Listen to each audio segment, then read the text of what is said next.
Gauri Suryavanshi, S मराठीमध्ये आपलं स्वागत। वळूया आजच्या बातमीकडे। पिंपळगाव येथे सकाळी 9 वाजेपासून आज दिनांक 11 मार्च रोजी पिंपळगाव कृषी उत्पन्न बाजार समितीला शेतकऱ्यांनी कुलूप लावले असून व्यापाऱ्याने पैसे न दिल्याचा आरोप शेतकऱ्यांनी केलाय। नक्की काय आहे हे प्रकरण?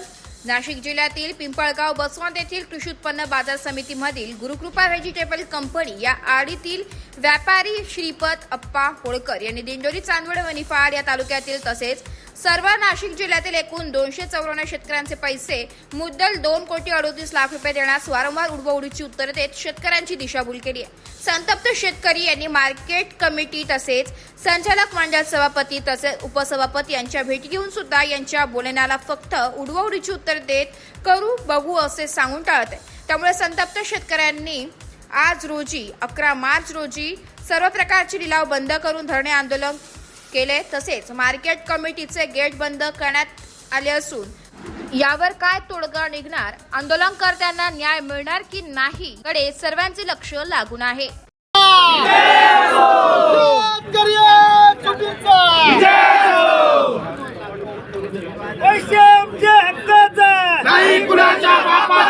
काय मागणी आहे साहेब? आमचे तब्बल 4 महिने झाले टोमॅटोचे पैसे कृषी उत्पन्न बाजार समितीला अटकले आहे।